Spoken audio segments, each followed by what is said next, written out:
Before we get started with today's webinar, I would like to set some context in terms of NSRCEL's work, as well as why we're having this webinar in the first place. So as some of you may know, NSRCEL is the incubator at IIM Bangalore. And while we have been engaging with a lot of climate as well as circular economy startups in the last couple of years, since the start, in the last couple of years, we have partnered with multiple organizations to have a more focused incubation program to provide support to ventures in the circular economy as well as the climate smart circular economy as well as the climate space. We are currently gearing to start our second cohort in partnership with Pernod Ricard India Foundation in the circular economy sector. We are looking to onboard 25 ventures working in sectors of climate smart agriculture, innovations like regenerative agriculture, precision agriculture, plastic circularity like alternative packaging, as well as plastic waste to energy and plastic waste to products, any alternative materials like construction waste as well as textile waste, and green tech startups in the climate environment efficient energy space. What we do offer as a part of the incubation program is clarity in value proposition and business model, exposure to alternate sources of funding and fundraising readiness, as well as impact metrics readiness that is very specific to ventures in the climate space. We also do work on any sort of ad hoc support as well as government partnerships that are required from the end of the incubatees. In terms of venture criteria for this program, we are looking at registered for-profit enterprises that are registered either as an LLP or private limited, which have been operating for at least a year, with scalable business models and a demonstrated POC or early revenues, and of course, sector alignment in the space. So working in any one of the sectors mentioned previously. We have had the pleasure of working with very bright innovators and entrepreneurs in the past. We've worked with organizations like Good Gum, which is India's first and only plastic-free chewing gum, Without by Ashya, which works to produce sunglasses as well as other tableware from MLPs. Pat Care, which works in terms of recycling plastic waste, sanitary waste, and recycling the plastic from it. Sunbird Straws, which works with agri-waste, specifically dried coconut leaves to produce straws, which replace not only the plastic straws, but also the paper straws that we find in abundance in the market. Mini Minds, which works in recycling lithium-ion batteries, as well as Indic Initiatives, which works to recycle paper as well as plastic and agri-waste to produce handcrafted paper. Applications for the program are open now, and we encourage you that if you are in this sector, please do apply. In alignment with the kind of sectors that we are looking at as part of this incubation program, we wanted to enable discussions in the climate smart agri space. And this webinar is an attempt in that direction as well. So for today's discussion, we have put together a panel of experts as well as entrepreneurs in this space to discuss certain challenges, innovations, as well as policies that can help and that are faced by the sector. We have today on the panel Vidyut, the co-founder of Takachar. Vidyut is an innovative leader transforming agricultural waste management with his cutting-edge waste to value technology.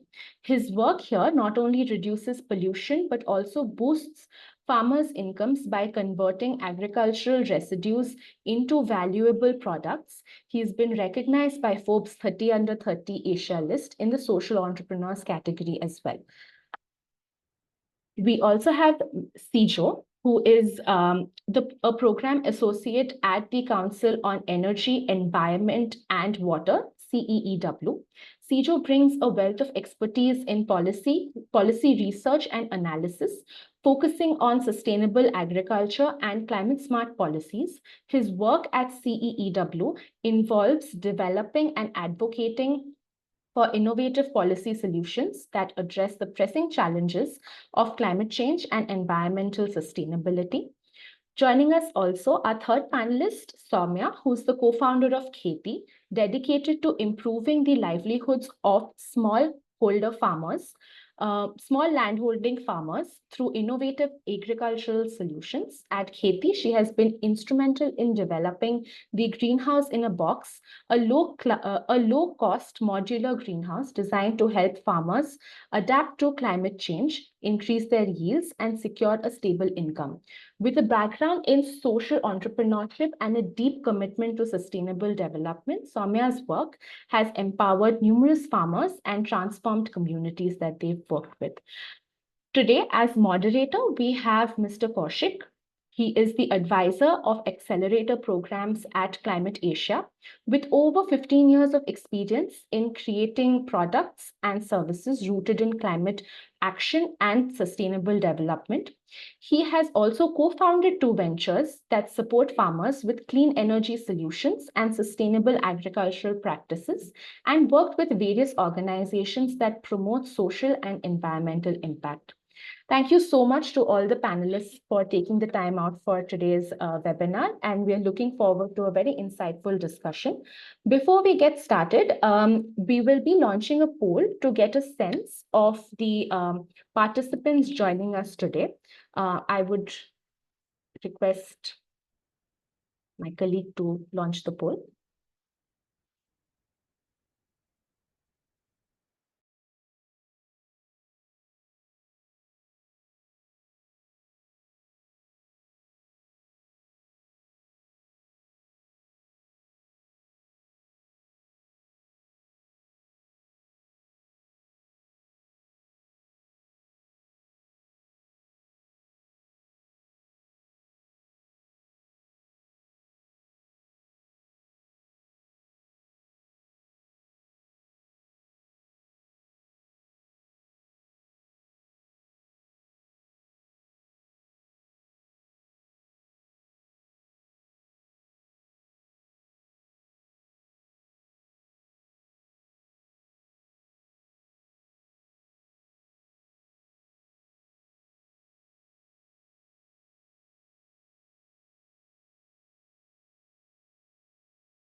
I think,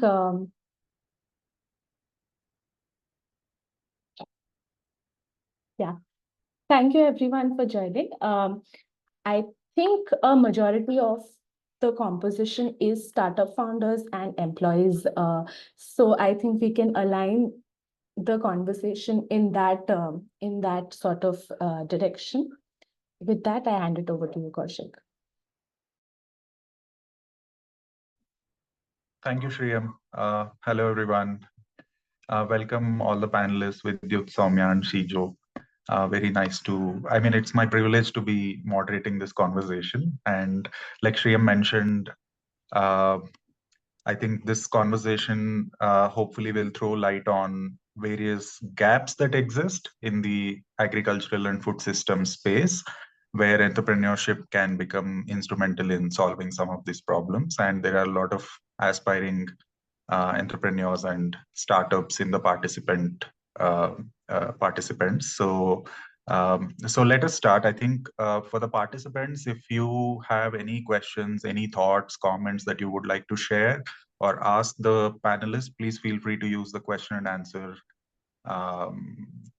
option that you would see on the screen. So let us start. So the webinar basically covers 3-4 important things. So we will discuss a little bit. We'll hear from the panelists, especially from Vidyut and Soumya as entrepreneurs, like what do they see as challenges in the sector for entrepreneurs and how did they start? So if you could also throw some light on what were the challenges for you right from building your proof of concept to sort of like, early revenues to the stage that you are in today. We will hear from you about that a little bit. And then we will also would like to hear from you about what market linkages for startups, what are your thoughts around that? And how have you built your own market linkages for the products and services that you offer? And then Shijo will come in to throw some light on the role of policy, the collaborations that are required with the industry, and how CEW and their work on agri and food systems has done some of the amazing work on this. And then we will also talk a little bit about insights into the current funding landscape that will help the startups to solve these wicked problems. So agriculture and climate is a very interesting interface. So agriculture also being one of the largest employing sector in the country. And a lot of smallholder farmers and marginal farmers are dependent on this for their livelihoods. And it is also important to note that our agriculture in this country has ensured food security for the nation, and our country needs to sustain the kind of food security that we have. And it is important to then think about how the climate change is affecting this sector. And so let us start the discussion, and I would request maybe first, Soumya, do you want to comment or share about your journey a little bit and the challenges that you faced as an entrepreneur first, and then we'll go to Vidyut. For sure. Thanks a lot, Kaushik. Thanks for the introduction and having me as a part of the panel. In terms of I'll just quickly start with maybe just why Kheti started, and then I can talk about the different milestones or the challenges that we had to tackle. So, in terms of just my background and my co-founder's background, most of us have been working in either the agriculture or the social impact space now for anywhere between 13 to 15, 16 years. So in that sense, all of us had that background even before we started Kheti. But when we kind of zeroed in on saying that, hey, we want to do something in agriculture, because of all the reasons that you said, right? There weren't a lot of companies working in agriculture. It was one of the most I think, served in that sense sector. One, obviously, from just the beneficiaries, but then also from startups angle, right? I mean, back in 2015, when we started, there were barely that many agri-tech startups. I mean, now you hear a lot more about them with the VC world coming in. But at that time, it was basically our goal was that how do we solve the problem of farmers' hard work not paying off? So I think for us as educated youth in those ages, the main thing was that, whenever we heard, it was like, if you work hard, you'll get results. But with small farmers, that was not true. So we said, let's kind of go back to the drawing board, because except for one of my founders, who was a farmer himself, the rest of us didn't know as much about, we knew at superficial level, but then we said, let's go back to the farmers and understand what are they struggling with. And we had talks with around 1,000 farmers across India. And we just said, hey, just tell us, what is your big problem in farming right now? And while they were not using the word, it was some aspect of climate change that was affecting their livelihoods and their incomes from farming. I mean, obviously, there are a lot of these other things of okay, water tables are drying up. But they just kept saying, it's not the same as it used to be, and it's getting worse every year. So that's when we kind of married ourselves to the problem of how do we make smallholder farmers more climate resilient. And that was kind of the first thesis that we had. And once we had kind of the problem identified, that's when we went in, started finding solutions. So we looked at many different things. We looked at irrigation, we looked at more climate resilient seeds, we looked at insurance, everything under the sun, and zeroed in on the greenhouse, because it was something that has been working in India and abroad for many decades, if not centuries, to help grow crops in extreme climates. But when we started looking at the market in India, there was nothing available for smallholder farmers, who were the ones who were getting affected by climate change the most. So that's where we started figuring out how do we make sure this greenhouse, which is usually in any farmer's heads, and even in this group's head, I'm sure would be this fancy structure, glass houses, Amsterdam, Israel, all of that, right? But when you look at it from a small farmer's needs, I mean, they can't afford that much money. So I think I would say the biggest challenge, I think, when we started was, how do we make this product affordable? Because for smallholder farmers, the affordability is very less, especially for a product that they have not used before. So when we started back in 2015, actually 2017 was the first time we went to farmers, our product cost around 3.5 lakh rupees. Today, that same product costs around 75,000 rupees. So that was kind of this one huge thing. The second was that since we figured out a product, but then we couldn't figure out how will farmers buy this, because that time 3 lakh rupees was farmers would be like, are you crazy? Like 3 lakh, where will we get this from, right? So that's when we got into this piece around financing, and we said, hey, farmers need loans to buy this product. And we broke our heads for like, I think 5 years trying to get banks on board and trying to give small farmer loans, but they don't have much credit worthiness, right? So banks are very averse to giving small farmers loans. So that was kind of like this other huge piece that we had to spend a lot of time on. And the third one I would say is just, I mean, problems of working in agriculture, it takes time. So I feel like when I look at our decks from 2015, I think we said like we'll reach 1 million farmers by now, but that clearly didn't happen. So I feel like just we underestimated the challenges that it take and the time it takes to build something like this. So I would say that's where we are. But now, I mean, we have been on a growth trajectory for the last 2 years, I would say, finally. We have been doubling, tripling our sales year on year since 2022. So that's great. Like we figured out the product, we figured out who the customer is, what price point do they buy this at, how do we deliver our services. So, I mean, now I think we're in our early growth phase, as many funders like to say it. So that's kind of like a quick summary of the challenges. And in terms of market linkages, I'll just quickly talk about it because we don't do too much of it. And I'm sure this group knows that there are so many other companies only focusing on market linkages, like Waycool, Ninja Cart, all of these guys. And the reason is that it itself is such a big animal to tackle, with just that one focus, that Khedi is already doing a lot of work on the harvest side, like the production side, right? So if we focus too much on market linkages, then we can't focus on what we do best, which is making sure farmers double their incomes through better yields. But what we do as well through the product is that farmers can grow in off season. So the biggest problem with market linkages is not that there's no linkage, but it's that every farmer grows the same thing at the same time, which leads to really bad market prices. So with the greenhouse, what they can do is they can extend the growing season. So they can start much before other farmers do in open farming, and they can keep growing till others have finished their crop. So it helps them ride the price wave. And the other piece is that we usually work in areas where there is some sort of market available. So India has the presence of so many mandis where farmers are selling to. So our goal was that we shouldn't make them grow things that they can't sell locally. Usually with greenhouses, that is the case, that you have to grow like fancy cucumbers or like bell peppers and then export them or sell them in the cities. But with us, I think that was the approach we took to market linkages, that let's work off of existing linkages that are there. And then the product itself helps them kind of ride the market. So, yeah, I'll pause there and Vidyut, over to you to kind of talk about your story. Yeah, thank you, Soumya. That's an amazing journey. And we'll talk more about the market linkages part later after Vidyut has shared. So Vidyut, please do share about your journey and how it started. Thanks, Soumya, and thanks so much, Kaushik, for the introduction. So for me in Takachar, I mean, it was a similar journey to Soumya. So, I mean, me and my co-founder have been in the social impact space, again, like for the past 10, 15 years, and particularly focused on energy access and energy for livelihood creation issues for underserved rural communities. So that's where our experience comes from. And at Takachar, essentially, we are tackling the problem of agricultural waste underutilization and hence burning because of it. And we are essentially, we realized that this is happening because the technology that's being developed to create value from agricultural waste is essentially very large scale kind of factory like setup, right? Which can only procure this waste within a certain radius, and you have these large dark pockets set up where biomass is not it's too expensive to transport from because of its bulky nature.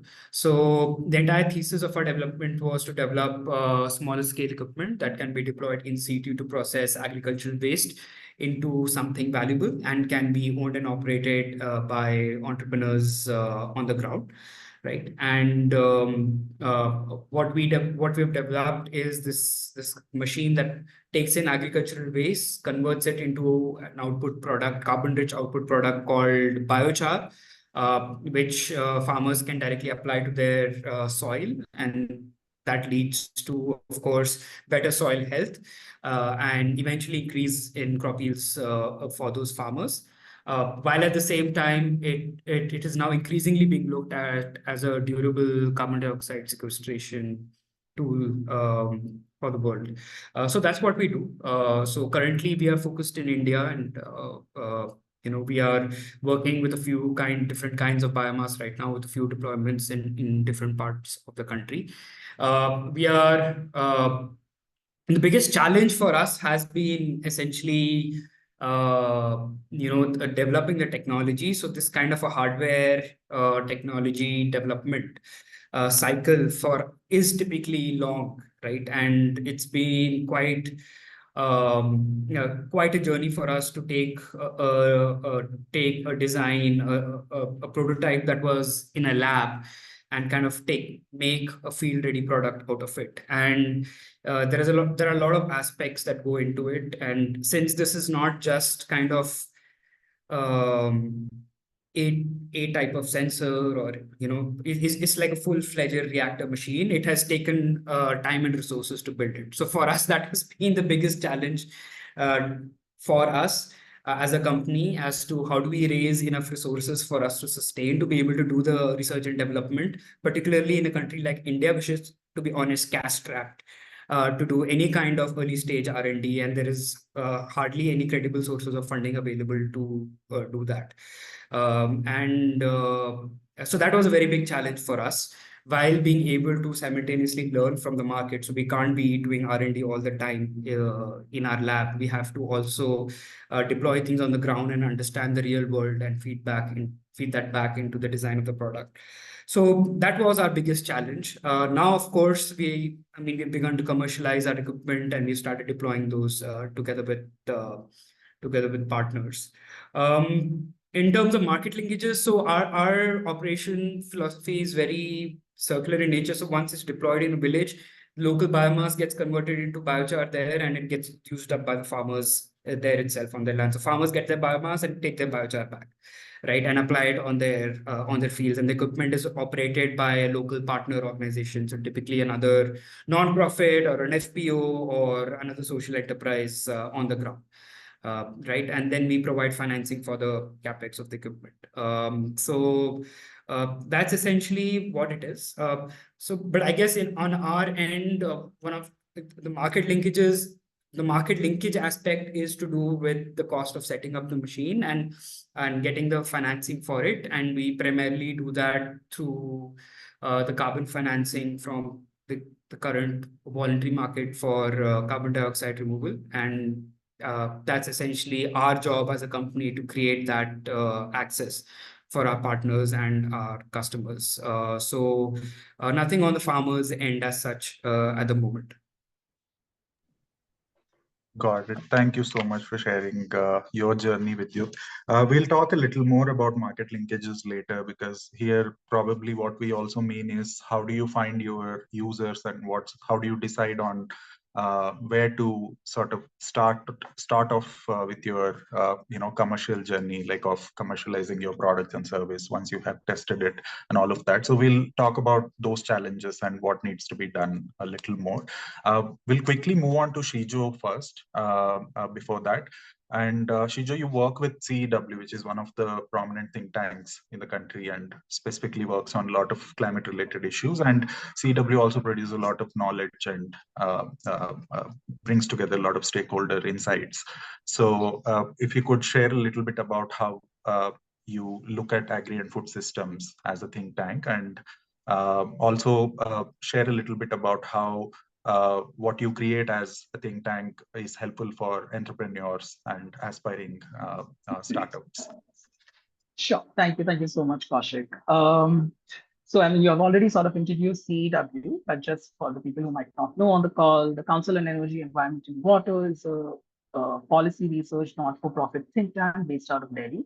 We use data to explain the use, misuse, and reuse of resources. Therefore, essentially, food and agriculture is a relatively new theme that we at the council have started working on. But now, within the past 5 years that we have been active, there has been a lot of knowledge product that essentially has come out. And one of the landmark reports that we had launched was Sustainable Agricultural Practices. Where are they, and how do we essentially scale them up? It was a flagship study where we sort of evaluated the current status of the various sustainable agriculture practices, mapping around 16 agroecological practices and looking at the potential that they have when it comes to both the farmers and the other enterprises that are sort of involved in it. And actually, it's great to hear from Soumya and Vidya specifically about their particular journeys on how they went about creating the products that they specialize in right now. And that is sort of a similar work that perhaps the council also follows. Our idea is also to understand what are the challenges that currently the farmers, specifically the smallholder farmers or the medium-holder farmers, are facing, and how can we enable them to transition towards a sustainable agriculture model, whether it is climate smart agriculture or any of the other 16 agroecological practices that we are speaking about. I think when in the context that currently we are talking about, this is specifically a little bit more interesting because we at the council are currently looking at climate smart agriculture. And one of the first things that we identified is that the definition of climate smart agriculture currently, which originated from an FAO document, still remains very pertinent to global north. And thereby some of the key ideas that are sort of included within the definition are not applicable to the situation that the Indian farmer currently is in. So keeping that sort of in mind, we had sort of reimagined what climate smart agriculture would mean to the context of India. And I think I'll just highlight two larger points here. The first one itself is not just focusing on crop production. Climate smart agriculture is an integrated sort of a practice which has a very strong component from livestock and fisheries and NTFPs as well. So currently within, let's say, the startup and the entrepreneur space that we are seeing is that there are not enough diversified products for, let's say, fisheries and livestock. And there is immense potential in there. According to one of our studies that we did in Odisha, currently the fisheries sector in Odisha is struggling with real low productivity. And it has a potential to increase its overall productivity by 3 times. So there exists a lot of opportunities. What currently, let's say, the sector is lacking is what we are all speaking about, is the market linkages, especially when it comes to, let's say, livestock and fisheries product, where there are challenges with cold storages and transport. It becomes a little bit more complicated. But innovation in this particular area can really help farmers in not only adopting these sustainable agriculture practices, but also sustaining them rather than sort of, showing attrition after a few years. So we at the council are currently also looking at evaluating institutional capacities because we have already been speaking about there is a national push towards climate smart agriculture. And through a policy analysis, we identified that there are around 22 national policies that are supporting transition towards climate smart agriculture. And these are coming from various different departments. So that is the first thing that's already happening, is that it's breaking silos. Climate smart agriculture is not only coming from the agriculture department, but is now even moving to soil conservation department. So there is a role for interdisciplinary research and innovation to sort of also come forward as a portfolio of solutions that the government could then implement directly on the field. So we are also currently looking at opportunities, looking at what are the local capacities that currently lack in farmers adopting such practices, and linking it with the state institutional capacities and identifying areas where the non-state actors like the private sectors can come in and provide that support to sort of help the government's mission in accelerating climate smart agriculture as well. Yeah, I think I would be very happy to sort of go down into some of those key challenges and then link it with some opportunities in the conversation. Thank you, Shijo. Yeah, I think I'll quickly summarize. I think, Soumya, you have explained about how you started by listening to the farmers on the ground, try to understand what they are saying, and then you identified the problem, and then you looked at various different solutions, and you found one that you want to focus and build on. And that's how you came up with the greenhouse in a box concept, right? So you also mentioned a little bit about the cost of that technology when it was prototyped to where it is today. And you mentioned a little bit about the finances that are available for all of that. So I think a little bit, if you could also share about the challenges in that particular, right now as an early stage, early revenue startup, what are the challenges you face and what are the innovations that you have tried to do to plug those gaps? For sure. Yeah, so I'll start with the first one, which is the product cost itself, because I know that's something a lot of entrepreneurs struggle with, right? I mean, and especially in the beginning where you don't have funds and everybody says that they'll give you money once you have a product. And then that cycle just keeps going on, right? So for us, I think we were in that stage for at least the first 2-3 years. And that's where we had to kind of like take this call of like say outsource design versus build something in-house. And what we chose is outsourcing, and who we outsourced our design to were existing greenhouse manufacturers, because a lot of them existed. They all served these large farmers and more commercial farmers. So we just said that, hey, help us design something for small farmers, and some of them were actually willing because they also cared about this whole small farmer segment. So we started with that. So our first manufacturing partner was Mahindra. Actually, it was an Israeli company who started working with Mahindra in India, and they kind of had similar visions, and we just said that, hey, let's kind of, again, go back to the farmers and ask them what do they need, like for even growing vegetables, like what are the things that we can kind of let go of, because all of the existing greenhouses were designed for commercial farming.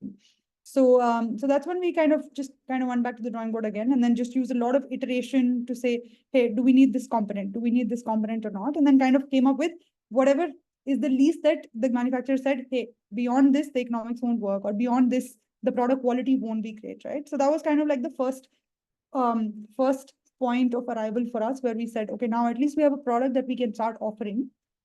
And we did that for at least, I would say, the first 3 years, where we said, okay, let's take an off-the-shelf thing, a little bit customization, and hand it out to farmers. Because a lot of the learnings on the product then come when farmers start using it, right? Then you realize what is the use case, what is required, not required. And then I would say, I mean, I honestly, I think we would have just continued like that for a few more years, but then COVID happened and there was nothing that was going on, and we couldn't sell any more greenhouses. Nobody had money. Banks were not giving loans, like everything stopped. So we said, hey, the product cost is always going to be a headache for us if it's going to be above 1 lakh. So that's when we said, what can we do to bring this, like drastically reduce this cost? So that's when we then invested in building a design team, which we didn't have earlier. And we said, now we know enough about greenhouses because we've seen, so many of them on the ground. We've installed so many of them. We know exactly what farmers want. So that's when we just started from like very bare bones design and said, now let's build from bottom up. Rather than removing things that we don't need, we said, let's just put exactly the things that small farmer needs. So it was kind of like that bottom up design approach that we took. And then because we brought it in-house, like it was 100% aligned with what we wanted. It didn't have what the manufacturers thought farmers needed, right? So in that sense, it was, again, coming back to truly listening to the customer. On the other piece, which is the financing one, I think that was the one that took us the longest. And right now we don't even do financing after spending like 5 years trying to convince banks. Because, and that's kind of like linked to this piece on government also that Sijo has been talking about, is that I feel like anything to truly scale in agriculture, and if you look at hardware solutions in Indian agriculture, they're mostly scaled through government financing. So whether it's subsidy or, like a low cost interest, like true scale comes from that. We have seen that in drip irrigation, we have seen that in tractors, we are now seeing it in solar pumps. So with us also, like, while the short-term plan is to, obviously we're subsidizing a bit through philanthropy, but then the next step, the main thing that I'm like spending my time on is how do we convince the government to make this mainstream? Because the moment they do that, it becomes more of a pull product. Like right now, we still have to spend a lot of time in convincing farmers on why is this the right thing, right? And the greenhouse is just one of them. But like she just said, it has to be a portfolio of climate smart technologies. It can't just be like, okay, greenhouse will solve all your problems, because it won't, right? But greenhouse for us is just the first step, and there should be many others like that. But I would say that anything that we offer like will come at some cost, unless we figure out some model where, say, carbon financing works and farmers are able to get a lot of money through that. But that ecosystem is still developing, right? So so for us, I think it's mainly that, and I don't think I have a solution to financing yet. I mean, except for saying that, yeah, the government should come in. But I think what we can do as an organization is just make sure that whatever impact we talk about, we are able to standardize that and replicate that through every single customer that we work with, because word of mouth is the thing that mainly sells in rural India. Like if you have even one customer who's like, this company sucks, like that entire region can be ruined for you, right? So that's what we are focusing on, and hoping that in this process, if farmers do see the value, that at some point, I think farmers would be able to arrange the money, because the cost is not as much. It's comparable to what they spend, say, in buying a cow or a buffalo today. So that's how kind of we're looking at it. But it's basically, yeah, some sort of government financing that has to come into the picture. Got it. That's very helpful to know. And I think, Vidyut, you also mentioned about how when you do research and development, a lot of startups also feel cash trapped and have to depend on funding grants. I think Keti and Takachar also has won many grants, like the innovations have been awarded a lot in the sector. And from your experience, like if you could share how that journey has been for you, and what's sustaining you today in terms of the challenges that you face financially as a startup? Yeah, I think the answer to that question is spending a lot of time in fundraising. So yeah, I mean, there's no other way around it. So just spending a lot of time constantly at it. Right, you apply to 100 applications, you will probably get selected to 10, right? And so yeah, doing that, but kind of just not applying to like just anything that comes on board. So something that also aligns with what you're trying to do and not distracts you. I think that's really, really important, right? And I think the initial focus, at least in the first couple of years, was to get as much of free money as possible in terms of grants. So we applied every single opportunity that aligned with the sector that and I guess the mission that there was mission alignment with. We did not leave anything so in India or abroad, right? So we applied to that. A lot of it was R&D focused funding. A lot of it was for, say, trials with farmers and things like that, for pilots. So we did spend a lot of time doing that. And I think, but it's very, very important to realize that, I mean, there were periods in between where I personally was, as a founder, getting lost, just knee deep in just doing this, right? And, there were moments where I felt like, okay, I was losing touch with the realities on the ground, just as a founder, as a small company, with, how to get the business actually going on the ground, right? So it's an important balance to do as a founder, to kind of spend. I mean, as a founder, your primary responsibility is to make sure that you raise money for the company. That is 100% true. But it's also to make sure that the business, your solution is turning into a business, right? And is headed in the right direction. So I think it's a good balance between that. And the only drawback with fundraising, at least in the initial years in this hardware space, is it just draws a lot of your time and attention to do it, because you just need more resources to develop your product. Right. I think, Soumya, you pointed out the need for working with the state, because there are so many schemes and so many subsidies. And I think eventually any of the technologies that solve problems in agriculture has to scale up through that. I think I'm going to Shijo now to understand a little bit around how the research takes place around this, and some of the experiences of what CEW has done, Shijo, on identifying these opportunities, and how has that been, and like how can entrepreneurs take advantage of all those insights and knowledge? Sure. Thank you, Kaushik.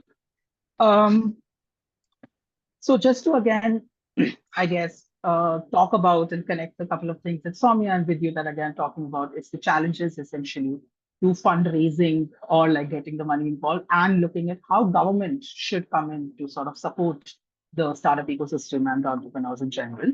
I think there is one fundamental thing that we found while we were doing field surveys in Bihar and Odisha, specifically looking at how our farmers adopting climate smart agriculture? And if they are not, what are some of the challenges that they are facing? And the one thing that had emerged extensively is that it is a knowledge intensive transition, because there is a drastic shift from the practices that are already sort of structurally built into the green revolution paradigm, and to shift from that to anything new, whether it is, let's say, biochar applications or even just adopting technologies like solar pumps. There is inertia of change that farmers are experiencing because of the overwhelming nature of information. So specifically, two big challenges came out. The first one itself is, how do we take all of this knowledge that we want farmers to adopt and make it easy for them to understand and also follow through? And this is where there is an immense potential for digital economy around knowledge transfers to farmers. And some sort of organizations like Kisan AI or Digital Green are trying to sort of address some of these challenges by distilling down the knowledge into products like a report card for the farmers, which essentially then tells them how to sort of manage their field with built in, let's say, IMD forecast as well, so that they know with the changing weather patterns, how should they react. That is the first challenge of any sort of transition on ground. The second challenge that farmers face is the capacity challenge, because just getting the knowledge or even having that knowledge does not translate to action on the ground. And currently in India, we are seriously lacking some extension support, whether it is government or whether it is private. Last mile delivery of some of these capacities still remain a very big challenge. And there is a big opportunity for, again, startups to come in to sort of provide and bridge that gap. For example, Gram Vani has been doing in terms of addressing some of these challenges at the GP level. Or we can actually look at organizations and startups who bundle the knowledge and the extension as one product. And one thing that comes to my mind is this Urban Farms and Company, which actually is based out of Delhi here itself, who provide the entire soil bed to the farmer. So there is no need for the farmer to understand what to add to the soil or how to manage the soil, because the soil directly just comes from them, which has their sort of patented mixture of some biofertilizer and inoculants in the soil. So these type of models make it very easy for farmer to transition towards adoption of such practices. And once there is enough momentum on the ground is where the state starts to recognize the importance of some of this. And I think we at CEW have essentially been working a lot on a special initiative with Villegro, which is on powering livelihoods, where we sort of provide distributed renewable energy to women farmers in rural India to provide them access to technologies like a solar dryer that can sort of help them with their extra tomatoes that they have got through one harvest, by turning it into a powder and adding that value and sort of then exploring a new market for that linkage itself. Now, with constant pilots that CEW had done in terms of how this can be done, currently last year is when MNRE sort of made a claim that they are going to back a new distributed renewable energy scheme within their budget, so that access to such DRE technologies on ground can increase. Now, this is the sort of policy integration that essentially we want to look at in AgTech space as well, which is currently really lacking. That sort of support that the government can provide to sort of incubate some startups and provide them that push and scale that a lot of them are really have a lot of potential for, can only come through a strong collaboration on the ground itself. Now, whether it is through a consortium or a partnership with other sort of research institutes and generating that evidence on ground to be able to convince the policymakers for that policy shift. And similarly, I think the one more sort of a need that we currently need to look at is how we can enable each other in sort of sharing learnings and exploring opportunities for collaboration. And for example, WASIL, which is the Watershed Area Development Association, had recently created a consortium of innovators, which is an innovation guild, which is just connecting the innovators, the entrepreneurs, the users, and the ecosystem people together onto one platform, so that the solution seeker and the solution provider do not need to look elsewhere, but come to this one particular portal to look for particular solutions that might fit their context. So such innovative platforms, which can then again increase awareness amongst farmers of the available solutions that there are, can definitely help in uptake of some of these practices and simultaneously hit the trifecta of environment, livelihoods, and health. Got it. Thank you. Thank you, Shijo. Definitely, I think there's a lot of need to sort of have these kind of dialogues also of various different stakeholders and sharing insights, which is required. I think in the interest of time, I would request all the panelists to share final comments and the comments on what would you share as a learning to an entrepreneur today, a startup in an early stage or an aspiring entrepreneur. And if you could close with those comments, and then we will also take up some of the questions that are coming our way. I mean, Soumya, do you want to go first? Yeah, in terms of advice to current entrepreneurs, I mean, I would say one is just persistence. I feel like a lot of the things that we're struggling with now, I feel just sticking to it for a long enough time, I think pays off the most, is what we have learned the hard way.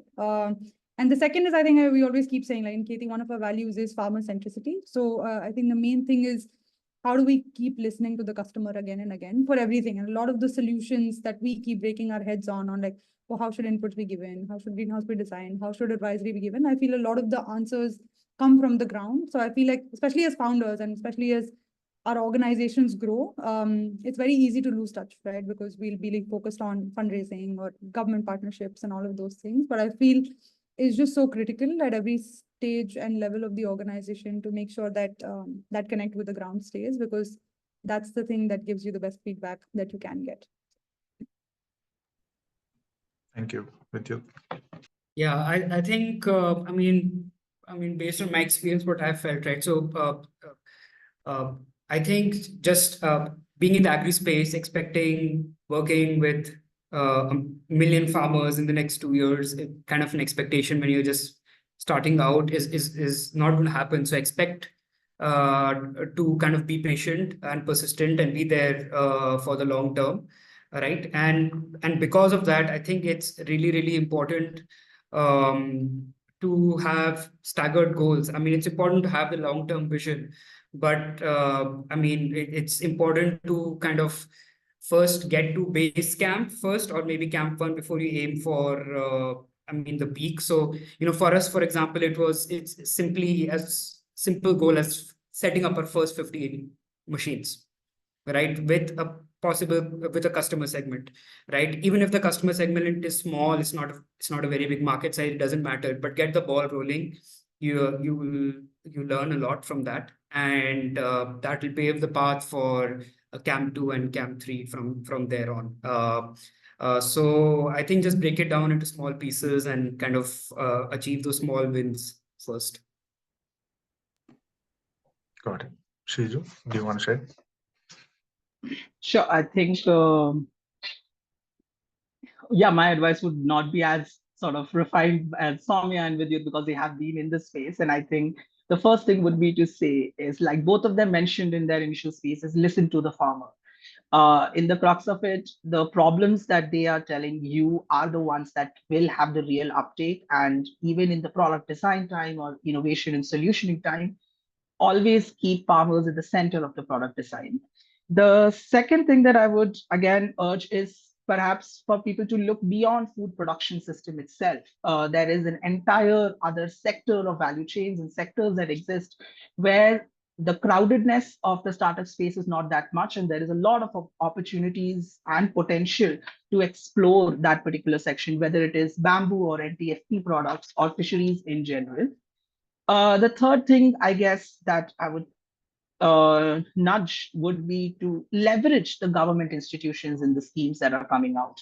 There is a lot of different support, although it exists in scattered silos. What I guess you should try to focus on would be to connect those connect and leverage the existing government systems and schemes so that you're working with the system and have a better penetration, especially when it comes to the state level stakeholders.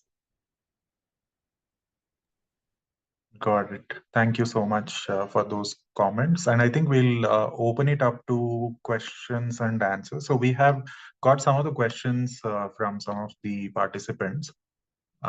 Thanks for answering one of the questions already, Vidyut. So there's a question for what kind of farmer you help in installing. I hope this question is for Soumya. And I think Vidyut, you could also share. Yeah, What just kind quick of answer farmer? there. It's mainly small and marginal farmers that own less than 5 acres. That's the main land holding criteria. All right. Vidyut, is there anything like that in your case? Like what kind of farmer, what kind of user, end user you help installing this machinery?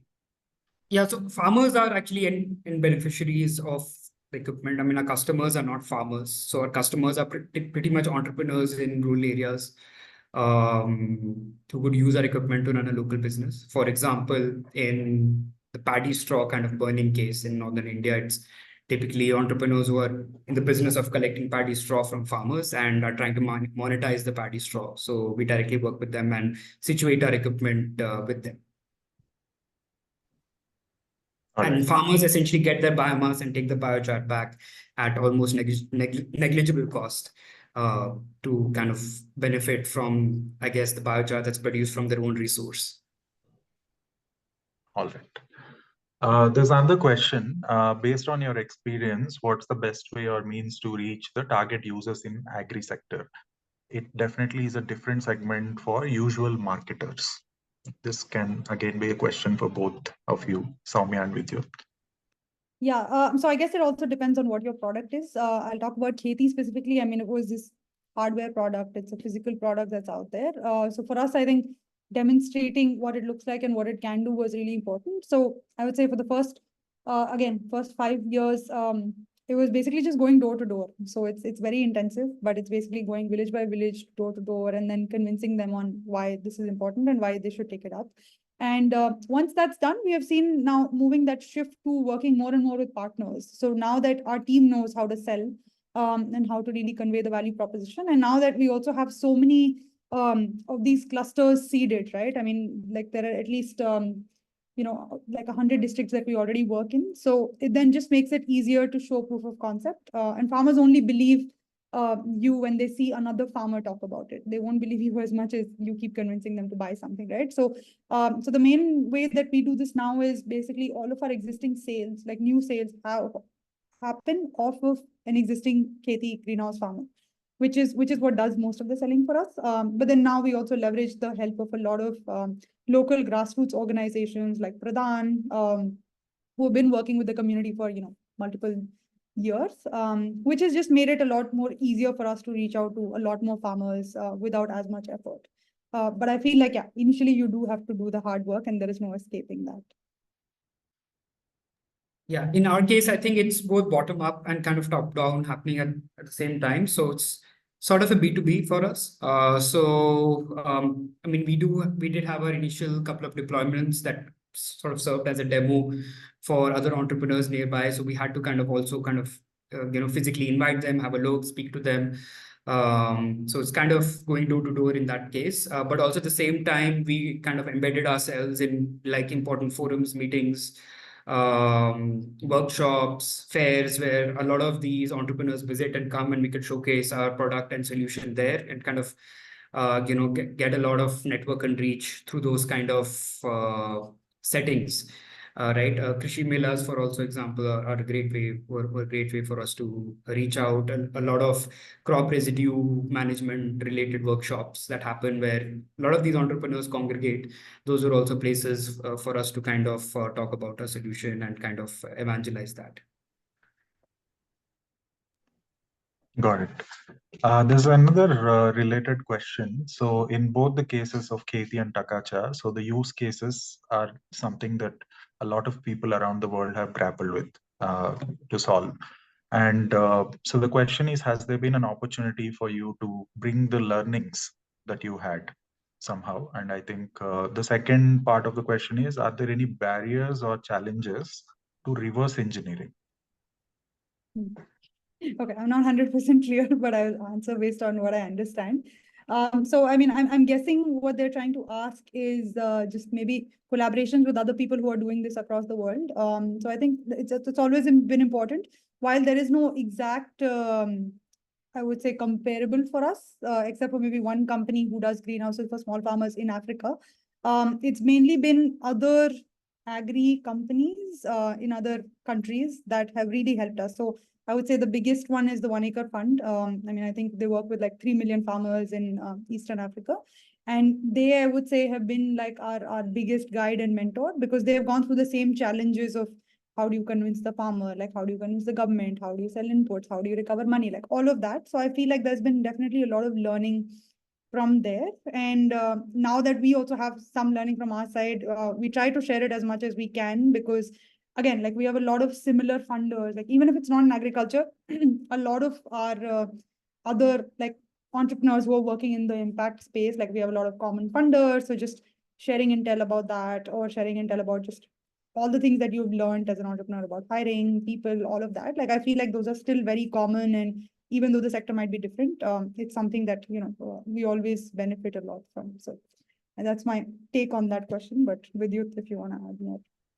Yeah, just to quickly chime into that. I mean, so I guess if you're meaning if you've learned from existing kind of past experiences in the same field and kind of adapted that in our product and business model design. Yeah, absolutely. I mean, that's been our approach since day one. I mean, we've even in the R&D, we've apart from our core intellectual property, I mean, everything else we've been trying to use ready off the shelf past designs that people have already developed. So that was the entire objective of it, right? We had an additional challenge that biochar is something that farmers don't know what it is. It's very, very new. And honestly, it only has started to come in a limelight because of the recent Article 6 of the UN and durable carbon removal gaining importance ever since 2021, essentially COP26. So on the biochar use case side is something that we've been trying to crack ourselves right now, but we are getting learnings from a lot of other biochar startups and kind of exchanging notes and how to kind of be able to scale it. But as far as the machine is concerned, yes, we have used a lot of prior existing knowledge in the design. I do need to drop off now for another meeting. Sure. Okay. Thanks for joining with you. We have a few more questions, but maybe we'll try to relate to you and get some answers. Thank you so much. Thank you. Maybe we can spend like few more minutes to answer one or two more questions before we end the session, Soumya and Shijo. So there's a question on if green credits or carbon markets is a dependable long-term source of funding for long-term sustainability in the climate adaptation tech. So, I mean, do you want to take a stab at this question? Yeah, Sijo, I think you would be better positioned to answer this. But I mean, in terms of Khethi's case, I feel it's not been that beneficial so far based on the initial level of numbers that we got. We were actually trying to think of a way of using carbon credits to finance the greenhouse. But so far, like the numbers that we've gotten, they're not that promising. But I'm sure there's a lot, like especially in the biochar space, there's a lot of value that farmers can get. But as far as I know, it's all very nascent. I mean, it takes a lot of time to really validate and kickstart a model where, you can actually start scientifically now tracking and seeing how much is it worth. But that's my quick take, but Sijo, over to you. Yeah, no, totally aligned with that, Soumya. I think that's exactly how the policy space is also sort of reacting to it. There are lack of frameworks, lack of regulation mechanisms for, let's say, carbon removal through agriculture itself. But the one fundamental question that again and again is being thrown around is the permanence of the carbon that is essentially sequestered. Because how are we looking at the sequestration of that carbon in that soil, and for how long will that carbon still be there? So that is why some financing mechanisms are still not being cracked, even at an international scale. Although there is a new soil accounting that was launched also last year in COP at a global level, which is trying to sort of look at how sequestration in soil can be monetized for some of these practices in general. But so far, it has been a little slow. I hope that answers. And I think there's a very long comment or a question. I would request the participant to shorten it a little bit. But there's another question of marketing strategy that is commonly used for agri-tech. I mean, I don't think there would be one common strategy, but Soumya, do you want to? Yeah, I mean, high level, I think I talked a little about, I mean, word of mouth is obviously there. This whole piece around indirect channels, which could be dealers, distributors, a lot like drip irrigation uses mainly dealers to kind of reach out to the community. There's always, I mean, obviously with this age of social media, there's also a lot of social media marketing at the rural level. There are a lot of social influencers, agri-influencers at the village level, district level that really help in spreading the word. And we've been trying to use some of them. Then I would say there's this whole, like, that whole system of the whole FPO, CLF, SHGs, which are more formalized structures that you can again use to access a larger number of farmers there. And then the last I would say is this whole agri-entrepreneur model, which a lot of companies have been building, is that, yeah, these on-ground ambassadors who provide a bunch of services and products on the ground. So I would say those are the most commonly used ones, but obviously there's the standard like wall paintings and on-ground marketing, which is the more physical thing, which I think like DeHaat uses a lot. So yeah, I mean, yeah, that's in a nutshell. Got it. Thank you, Soumya. I think understanding the market, the farmers and the region very well also helps in, devising marketing strategies. Thank you so much. I think we can wrap up here. I think we don't have any more questions. But I think it was a great discussion. Thank you for sharing about your experiences. And I think the biggest takeaway is listening to the users, listening to the farmers, and being very patient was another big takeaway. I mean, it's all good to have like this large ambitions, but being persistent and patient over a period of time is quite important.